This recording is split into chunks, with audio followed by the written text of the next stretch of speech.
parts of you need to die so you can become who you're destined to be. Today, we're going to be breaking down the process of becoming. And today I have with me Jessica Raquel. She is a makeup artist in Memphis, Tennessee, that focuses on creating signature looks for corporate women and women in entrepreneurship. Hey, Jessica. Hey, good You morning. know, good morning. Good morning. Jessica has been a Facebook cousin of mine for quite some time now. And we have finally gotten the pleasure last year to actually meet in person. And I think we have been connected maybe about 2.5 years or so. And over the course of this time, I have really watched her grow. I've watched her blossom into who she is now. And it just, I'll be on the sidelines just cheering. I'll be looking at your posts. And I'm like, wow, I am so, so proud of her because I remember conversations that we've had like in the very beginning where you were kind of just real confused. You were real confused. You didn't know what was going on, what was happening, if you were going to jump into entrepreneurship or not. And so just to see the clarity, the confidence, I'm here for it. So welcome and thank you so much for being here. Thank you for having me. This is truly an honor. It's a privilege. I'm glad to be a part of this new platform that you're establishing and to be able to share the word.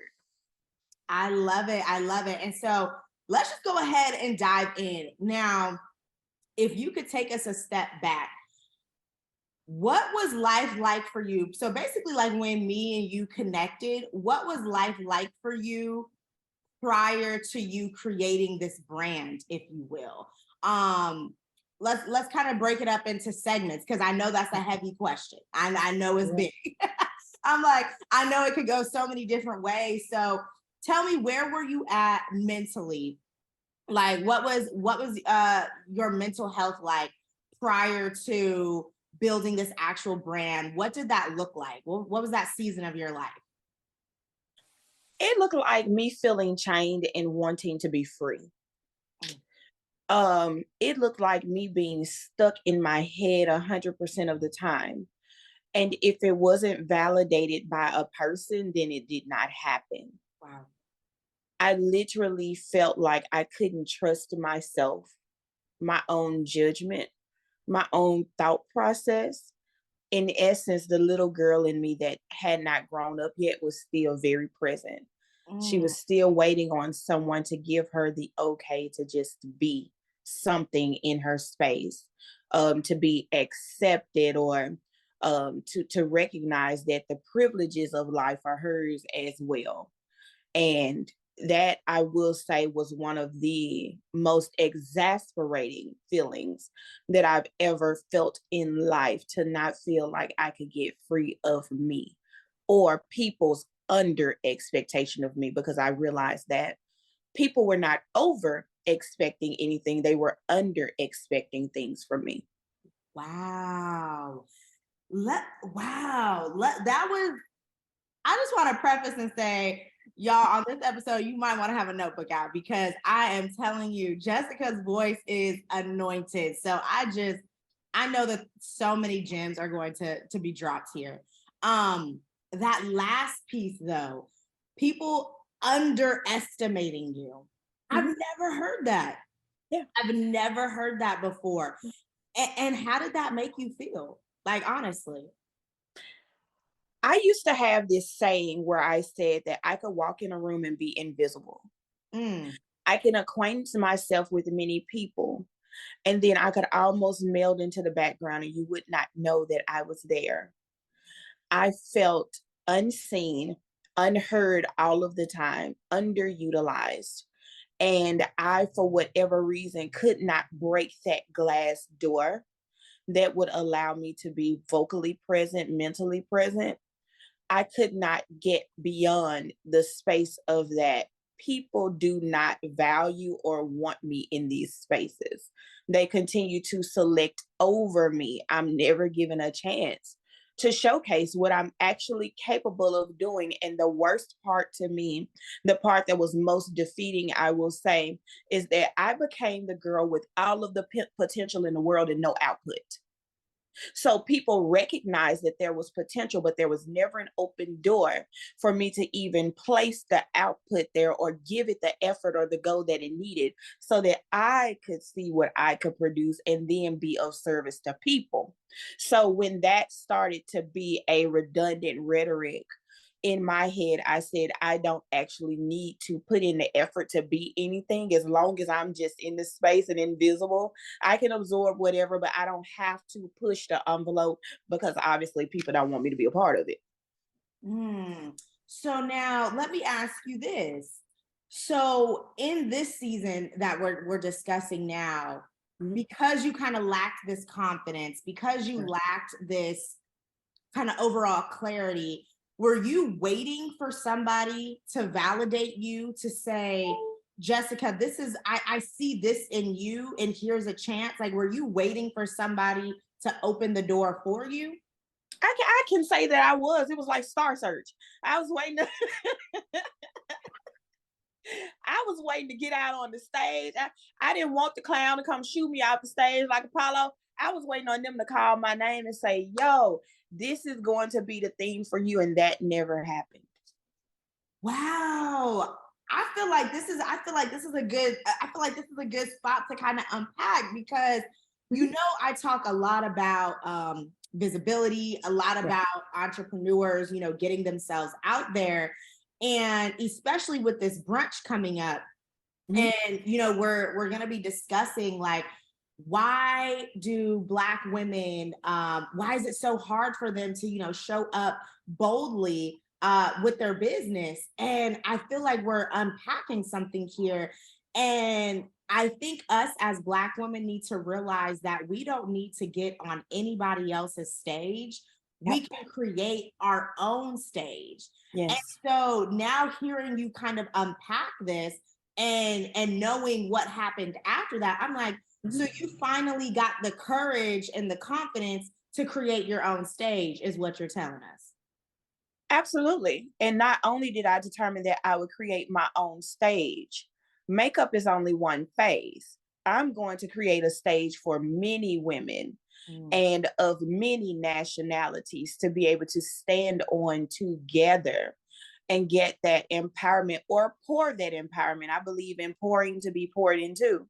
So mhm. you're either going to receive the empowerment or you're going to be a part of the pour, but on the back end of the circle, we're going to pour back into you. Because I have lived my life watching women, and I'm going to say this with all the love towards us in the world, but we're vocal in oftentimes the worst ways. um we're vocal about things that are not going to necessarily move the needle all of the time.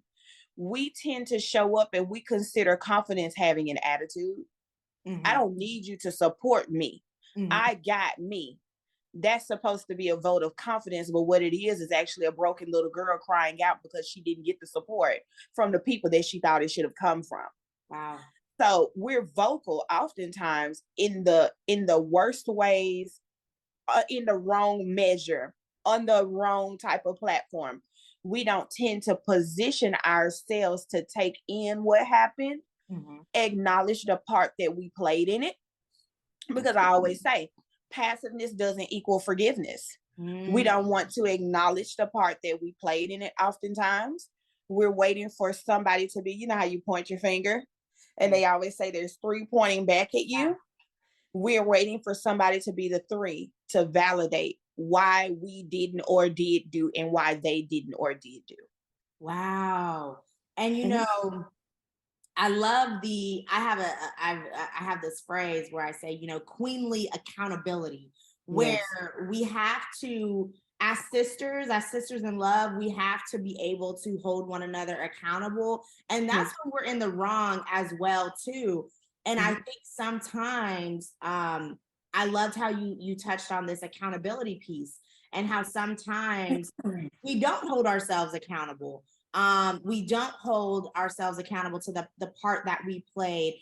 And going back to what you originally said about needing this validation, it's almost as if we're continuously waiting for somebody to give us the opportunity instead of taking responsibility and just taking the opportunity, creating the opportunity. And so I think that comes, to be able to do that comes with needing to have confidence and courage.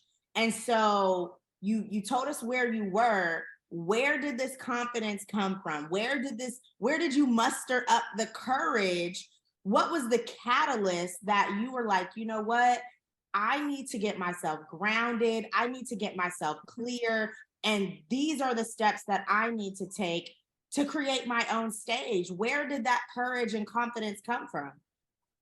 I got tired of doing the same thing and expecting a different result. Hmm. I found myself sitting at my work desk, um, taking a phone call that next to, and it was the end of the day. I'm going to tell you that that last phone call that I took, it next to removed me from myself. And I Hmm. don't know if anybody can understand that, but I was almost next level with all of the calls I had taken that day. I felt like I just couldn't move. And I remember sitting there and praying and saying, God, you're saying you have something for me to build. There's no way that I can do this and build that too. There's no way. I am stuck in this routine and in this rhetoric. And it's not profitable to me, Hmm. not mentally, not emotionally, and not financially, because I continue to struggle with the same things that I've struggled with, being a part of the working poor. This life is short. This life is short. And if it's that short, I don't know when it's ever going to leave. I don't want to live a life filled with stress, filled with anxiety, filled with the pains and woes of doing something for someone else that's underappreciated. And I also don't want my son, the young man that I'm raising, to live a life where he feels like this is the only way for him to succeed, and that sticks him in a continuous survival mode, because I was living in a continual survival mode and I could not do it anymore. And so I had to come to a place with myself of that if I was going to say that prayer, I was going to have to be willing to put into action too. Hmm. Yeah. That action piece, Mhm. man. And so when you made the prayer and you declared like, okay, I'm gonna start taking action. What were some of those first action items that you did take? Because I think sometimes when people see certain individuals, whether it's on social media, whether it's listening to them on the podcast, most people are on platforms because they've had, or if they've attained a certain level of success, they've Right. overcome. And I think sometimes people get lost into that, and it's like, okay, cool, I'm so happy for you that you're Yeah. here now, but how did you get here? Like, what were Yeah. the things that you had to go through? And so that's one thing that I'm always like, I'm really a stickler about, like, let's teach, like, what were some of the things, what were like the mindset, like who had to die so Jessica Raquel could become? So what were the Mhm. beginning phases like for you? What did you have to get rid of? How was your routine shaken up? Like, what did your world look like when it turned upside down? First, let me say I love the fact that you do teach. You're very thorough. You ask those questions so that we can get the information out there, because it's someone who's sitting in these same positions, in the same transitions, and it's really important. The first thing that I did, though, I'll be very transparent. I didn't do anything mentally or emotionally. I set a date of ending. If I was going to stop doing the same thing and expecting a different result, I had to put a date of completion to it. So Mm, if I was going to leave that job, if I was going to stop doing certain things, it had to come with a date of completion. The mm. thing that I don't think we really look at is that we come into agreement with things, so we have to come out of agreement with it. Yeah. Yeah. Oh, that was So good. you have to set a date of completion on that thing. For Yeah. some people, today will be the day. But if today is not the day, When has it been forecasted in your mind that you will have built up the strength, the courage, if it's the resources, when will you have governed those things enough for you to be able to come out of agreement with it? So I set a date of completion. And I ended up coming into connection with some dear, dear friends of mine that offered me an amazing opportunity. I wanted the opportunity, but fear set in. Fear Mm. set in real bad. Fear set into an anxious place. I'm gonna tell you something. I couldn't sleep. I was so afraid. like I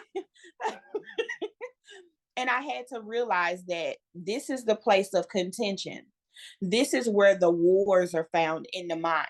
Mm. You want something, but because you've been in this cycle so long, you're afraid to open the door. It's almost like wanting to go outside and feel the sunshine. When Yeah. we had COVID, Mhm. we were tucked in the house so long. Some of us couldn't imagine opening that door and going out to the grocery store. Mm. Beautiful days outside. We wanted to be a part of life, but we just couldn't even imagine it because the fear and anxiety around it was so thick that if I breathe the air outside, I can potentially get this thing. Yeah. It's not always about people being around me, from what I'm understanding. And so I realized that I was going to war with myself. I said a prayer and an opportunity had showed up, and I was unprepared to actually stand firm in what I had requested to be launched out into. And so, since I created the date of completion, I then had to make another decision. Am I willing to move that date up? Am I willing to change this date of completion? And when I make this move, what results will it yield me? Initially, I was thinking financially. So I did take the opportunity, but what it yielded me was my ability to grow. And this is when I learned that in business, I had a business, but I wasn't an active business owner. Mhm. I wasn't active. Just because you're posting on social media doesn't mean that you're doing all of the business things. Yeah. So it was when I was placed in someone's business to be in leadership that I realized I'm not an active business owner. And Mhm. so, more so than the financials and going through all of that stuff, I had to start looking mentally inside, at my levels of education concerning this, at my levels of stability emotionally concerning this. And that was the place of churning. Mm. And that growth did not feel good. I'm going to be honest with you. That growth was draining. Yeah. That growth was exasperating. It was never defeating, but it was a lot for me to take on because I felt like I was catapulted into something and I may have moved prematurely. But Mhm. it wasn't premature. It was what I needed to see that I would have to govern for myself. Yeah. Yeah. So I had to come out of agreement with what I'd come into agreement with. And then I went into agreement with something else that I thought I made a mistake on that ultimately catapulted me into the place that I am in now. Wow. That was a lot. Hmm. I think you touched on so many things. Number one, having a date of completion. Loved that.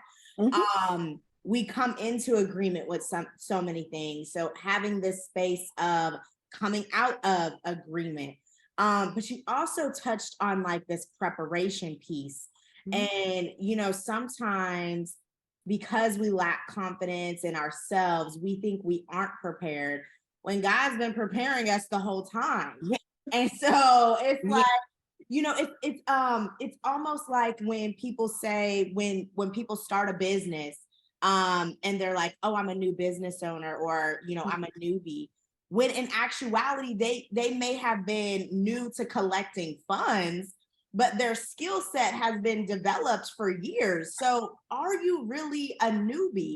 um and I think that this is one thing that Black women tend to do is, Oh they yeah. tend to market themselves or declare that they're new. And it's not just Black women. I think it's just newbie entrepreneurs in general. They Mhm. think that they're, new to the market, when in actuality, they might have 10, 8+ years of experience, but they Mhm. come out the gate like, oh, I'm new. You're not. You've been doing this. You have been prepared for this moment. And so I'm so proud that you were able to actually step into that zone. Now, when it comes to business though, because me and you, we met for the first time at BeHo last Mhm. year. Shout Yeah. out to Jalen Jones. Now in the process of you becoming you this rebrand, Mhm. this new birth, did you have any coaches? Were you learning? Were you furthering your education when it came to like the business piece? What were some of those skill sets looking like?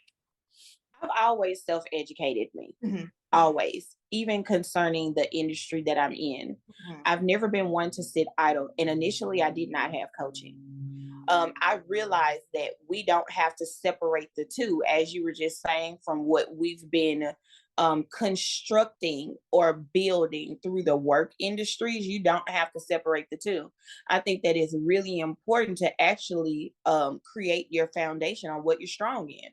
mhm, If you create your foundation on what you're strong in, when you start to see those weaker points, then you can determine the type of coaching that you need, mhm. instead of going for coaching that seems generic or that is going to give you the entire roundabout. You can actually give yourself the ability to be coached in areas that need to become stronger versus turning around what you already know and putting it in a position to be validated. That was Because we do good. that. That Yeah. was good.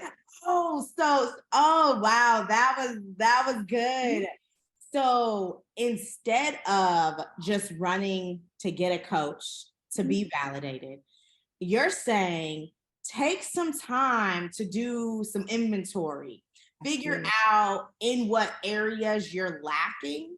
So Yes. then you know what coach to pursue because Yes. everybody teaches something differently. And so, Absolutely. that's a whole nother spiel that we could go It to. is. Yeah. But It is. really figuring out and doing your research about what coach is good for you and what this coach can help you actually sort through. So I love that so much Mhm. because this is a good point. Sometimes when we do lack that confidence, we make irrational decisions and irrational purchases where, because somebody's so great at marketing, they're we invest into them. And Mhm. then when we buy their course or we buy their program or we buy their coaching services, we realize, oh, this is not what I needed, nor Not what I needed. you know Right. and so That's not. it's not what I needed in this season. And so then we tend to waste time. Now we're Yeah. going through a 6-week program, getting coached about something that isn't even relevant for us to move in our next season. And so, that was Mhm. so good. Yeah. I hope y'all picked up what she just put down because that was a good one. Because and we're in the coaching world. We know Yes. coaches, and so that's just such a gem because so many people will get caught up and it's just needing validated. They just Pretty want much. validation. Pretty They just much. want somebody You to just tell want to them, know that you know what you know. And yes. the danger in that is that that individual is there to provide you with something. So you can put yourself in position not only of constantly needing validation, but having reformed your foundation. Mm, And this is where you come to the place of not being steady on your thought process or ideation anymore, because what was once foundational and firm and strong has now been shifted. And yeah. so, because it's been shifted, you're no longer rooted in what you initially started with. Yes. Everything seems like shiny diamonds now. Yeah. Everything seems like it, instead of you sticking to the vault that you have. And I think that comes, oh, that was so good. Because when it comes to our purpose, when it comes to our businesses, when we get in that shiny syndrome of, oh, I want this coach or this course or that program, your foundation gets shaken. And Mhm. I'm so glad that my spirit of discernment is growing because even Yeah. though sometimes I even myself, I'll get shiny syndrome, or I'll have a thought of like kind of doing something that I probably shouldn't be doing that I Mhm. could do but sounds good but ain't like in my lane. Right. Yeah. God will redirect me so fast when I just sit silently and really like bask in it. And I'm like, is this what I'm supposed to be doing? And he will redirect me real quick. Yes. Like, no, Yes. this is not it at all. And it's for me, it always comes back to queens teaching queens. I'll try to deviate from the plan. And then I'm like, nah, you're right. You're right. So like I'm always going back to what it is that I'm building. And so that was such a good point where if you don't want your foundation to be broken, if you know, like, Mhm. this is what I'm called to do, you've had conversations with God, there's nobody on the outside of you that can validate what you're called to do. Because if you start to get too many outside voices, you'll Mhm. start to get confused Absolutely. and that's why I don't allow a lot of people in my inner like No. circle of ideas because too many thoughts will confuse me like too many. Yeah, absolutely. And there came a point, once I went through everything, that I reached out for coaching, and I reached out to our Jalen. Shout Yeah, out to Jalen Jones. that's a Jalen The Jones. dominant reason why I reached out was because I felt myself losing control of everything. Mm, I'd embarked on new territory. I'd never been a full-time entrepreneur. I realized that in doing business, I wasn't an active business owner. My mind immediately went to survival mode. mm, How am I going to stay afloat? How am I going to make the money? How am I going to get the people? Oh my God, what am I going to do? Because at that point, I was like, I really don't want to have to go back into anyone's work establishment yeah, as an employee. yeah, It's one thing to partner with you. I don't want to work for you. correct.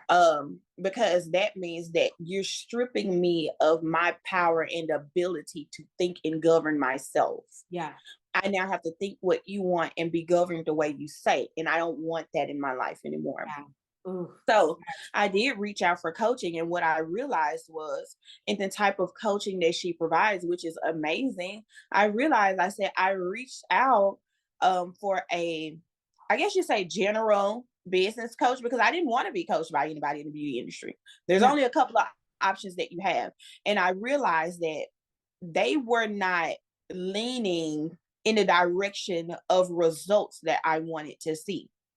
So mm, I felt that if I went with someone who had a more general ideation of business, I could get more out of it. And mm, so what that did was, not only did it continue to educate me, but it helped me see how I stand apart, how I stand out differently yeah, in my industry, because yes. I refuse to go through something and be molded into the same format and framework of someone else. Ooh, I love that.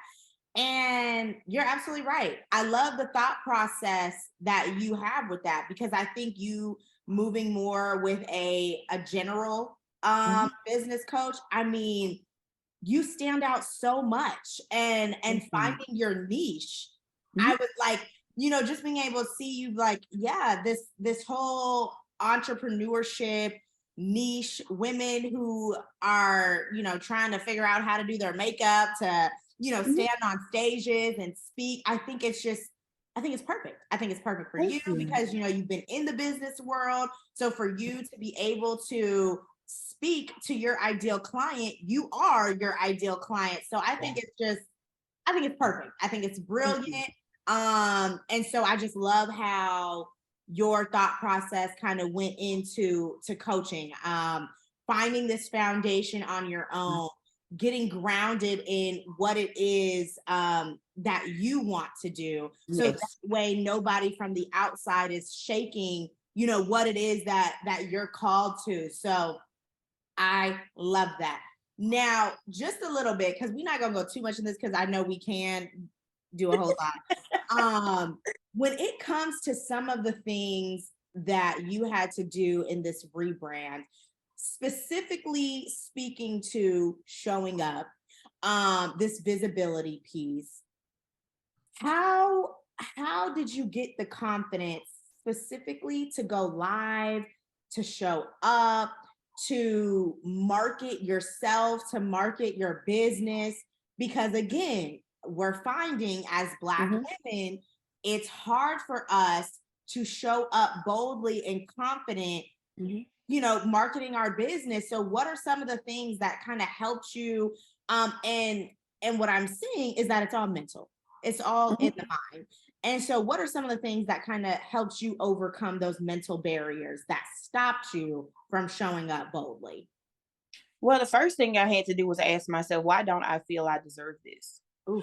If there are women out there that are making money, that are showing up, the people love and respect them. And so that's twofold, because I had to really open my eyes to see people actually do love and respect the word that I give them. They lean on what I have to say. They do want to hear from me. Yeah. So where was it that I shut down my own voice? Where was it that I closed my own mouth? Where was it that I got so angry about this that I decided that people no longer had to want me? I don't want me in this space. Why don't I feel I deserve this? Why don't I feel that I can go for this?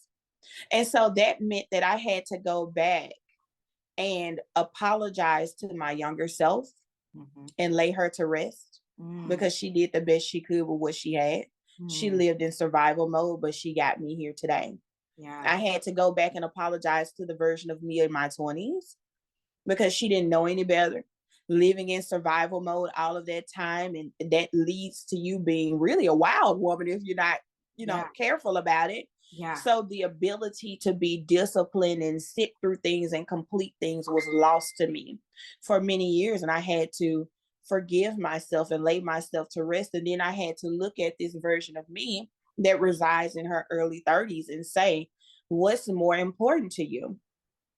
Is being afraid of being seen or known or acknowledged more important than you actually living a life that is fulfilling to you?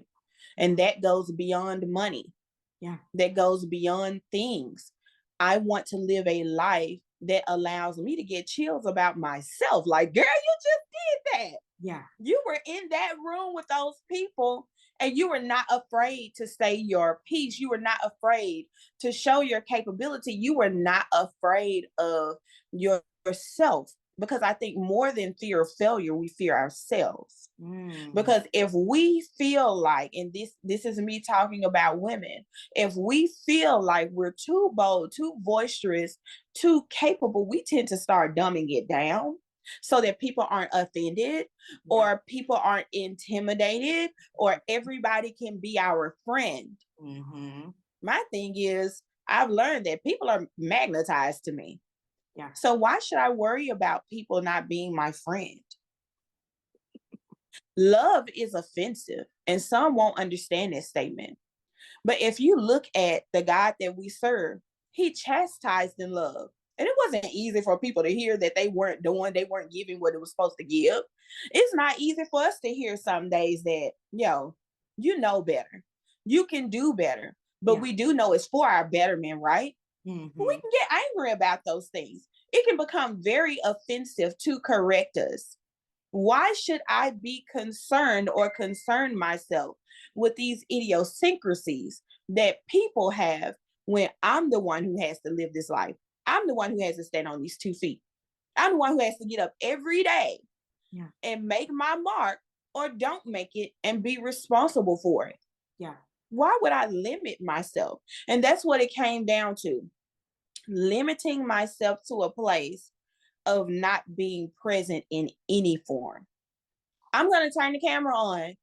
I'm going to say what I have to say. And then I got to the place of where I started gently putting out there that I'm going to say it and it doesn't always sound like makeup. I'm going to talk about it and it's not going to sound like blushes and lipsticks. Because the reality of it is that I have walked and lived a life and gone on a journey that connects with people further than what it is that I do for a career. And so if that's the case, me limiting myself means that I don't get to touch all of the people that God has placed in my path in this lifetime. If I limit myself only to what I do, if I limit myself only to what I believe, I don't get to touch all of the people that I'm required to touch. Mm, So I had to take the limits and the bracers off of me. And then the second thing that I had to do was I had to connect with someone that could be a hand at my back and strengthen me. And when they saw my fear rising, they could say, yo, uh-uh, you're shelling inward. You're shelling inward. You said that that's not what you wanted to do. mm. So how you going to deal with this? How you going to deal with this? How you going to deal with this? And so I started to create visibility strategies. I'm going to push myself in a way that gives me shape, form, and structure so that I can understand what it is that I'm trying to do day by day.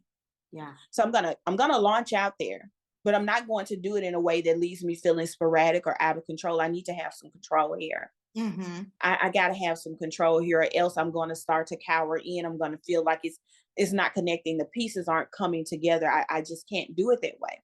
So I Mm-hmm. started to create small versions of visibility strategies that allow me to be empowered to step out there on platforms, because these are things that I do in everyday life. Yeah. When I walk out of my house, connectivity is what I do. Mm-hmm. Going on a camera was a different game. There was a different ballpark. I was like, no, the people, I had I had this thing where I said, when I go on camera, I feel like the people are just staring into the taverns of my soul. Like they can see Yeah. all of the things that are wrong. And as I kept on with that, I realized I haven't opened up or shed enough skin for myself. If I still feel like people are staring into the taverns of my soul and they can see all of the things that are wrong and it can't be accepted, that's because somewhere I'm still not being accepted by myself. So it's always been a continual work of going back inside of me before I come to the outside for people. Drops mic. Girl. Yeah. Oh my God. I Yeah. I think you just cracked the code. I really do, because I have these conversations a lot because Mhm. I'm like, man, what is it? I'm like, what stops us from getting there? And I think you really just cracked the code. Mhm. When people are saying things like, oh, I'm overthinking, oh, I'm insecure, it's really because we haven't accepted that piece of ourselves. And Exactly. so that's the fear that we have when we go on camera. We Mhm. feel like that's what they're looking at. Yeah. So, because we That haven't, thing is magnified. yeah, oh my God. Oh, that was so Mhm. good. If I could just jump around right now. Oh my, yeah. I think that's it. I think that's it. That was so good. Oh, that was good. Now, in this season, Mhm. when I watch you on the good old book, it's win after win after win. It's like it's your winning season. And so in this season, as you're gaining new partnerships and you're just putting yourself out there in different communities and associations, what advice like would you give somebody who wants to kind of do that? Like, how does somebody put that one foot forward to try to acquire these partnerships? Because if somebody didn't know you and didn't know all that you've been through, they're like, dang, Mhm. this Jessica Raquel girl is just, she winning right now. Like, not really knowing everything that you've been through to get here in this moment. But what are some things that you could recommend for people to kind of get themselves out there no matter what industry they're in?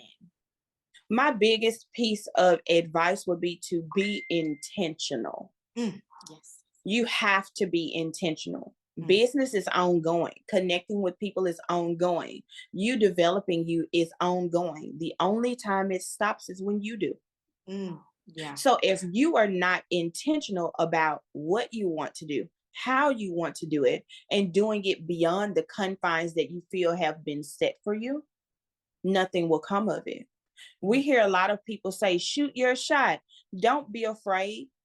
you sometimes have to get in the mirror and talk to yourself and encourage yourself Mhm. until you feel the chills, until you feel the tears, until you feel yourself coming out of this room that you've locked yourself in inside of you.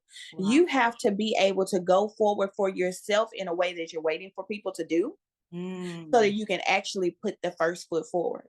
I didn't just jump out there. I looked around me and I said, people can't encourage me the way I need.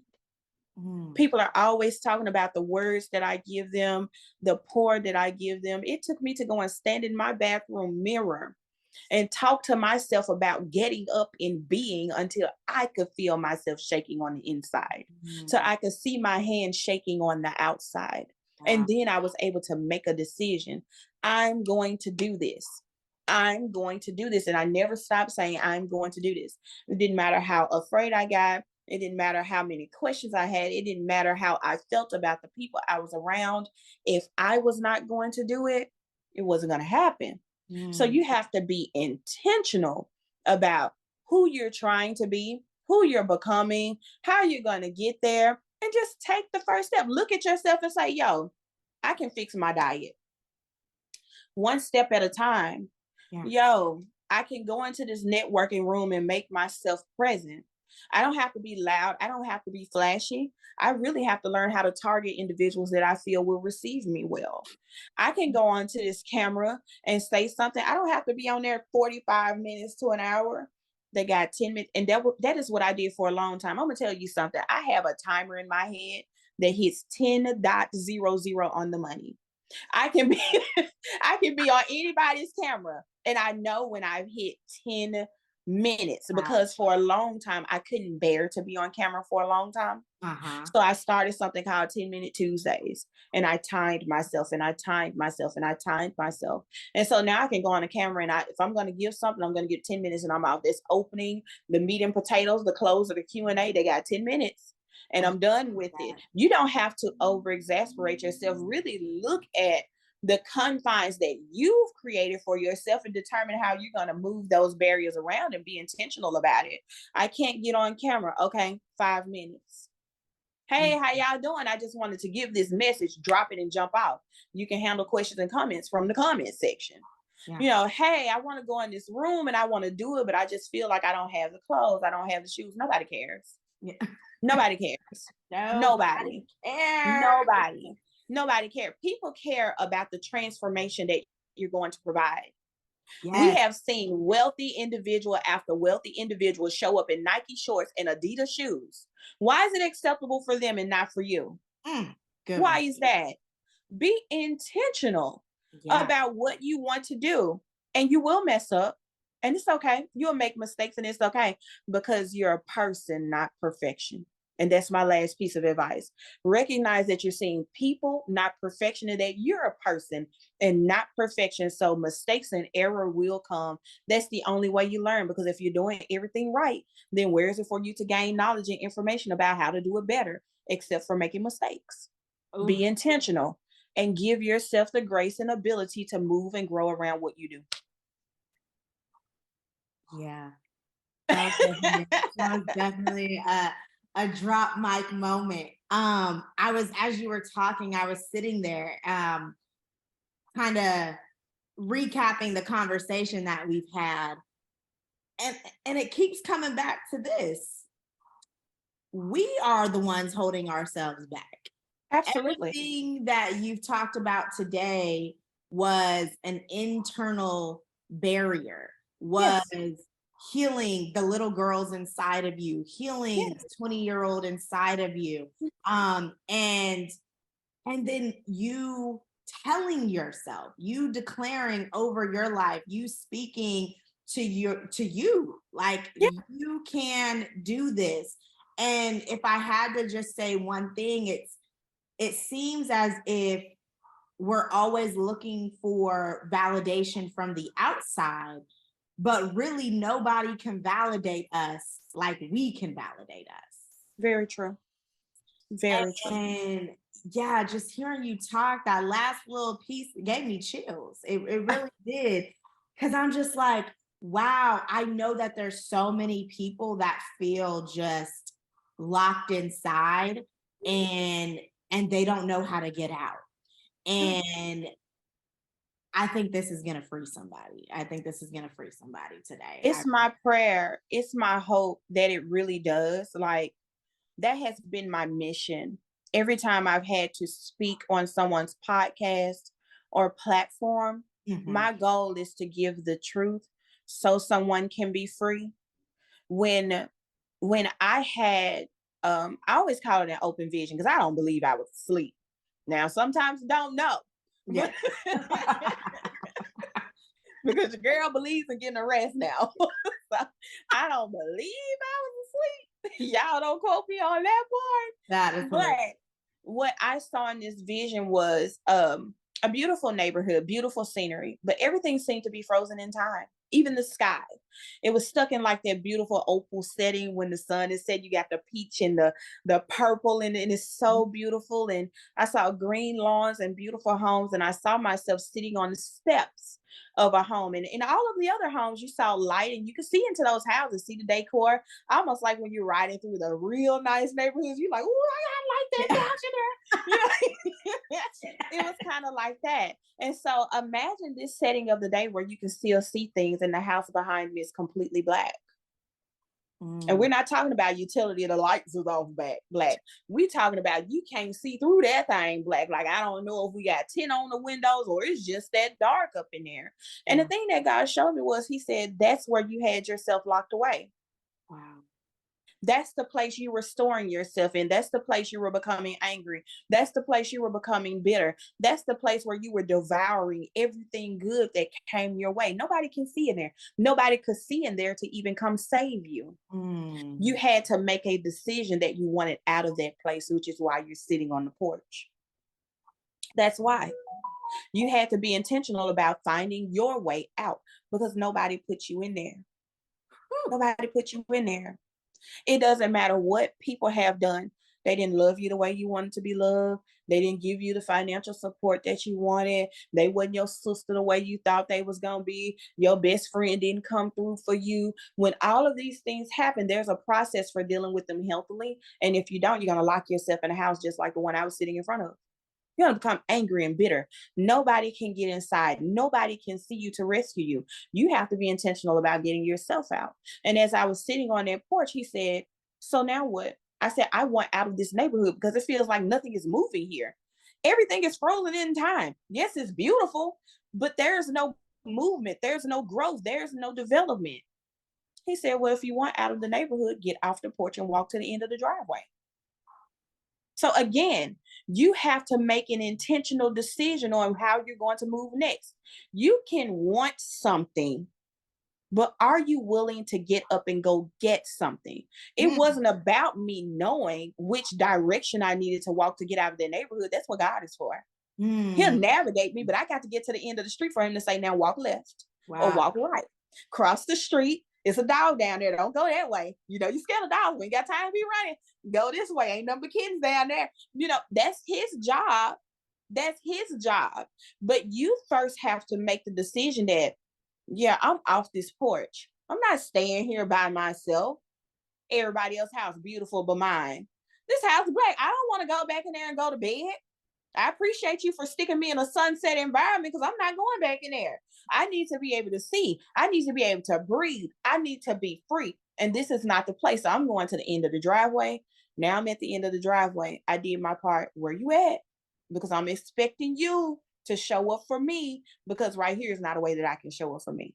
Now you can walk right. I'm going to navigate you out.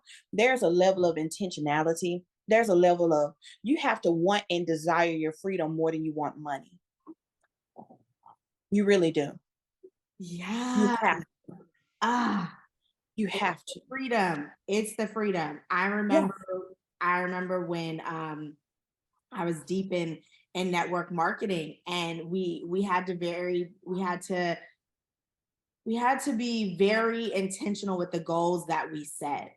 And what I found is that when people set goals like, oh, I'm doing this for my family, oh, I want to make X amount of money, they always quit. My Yeah. goal, my grounded goal was, I want to be free.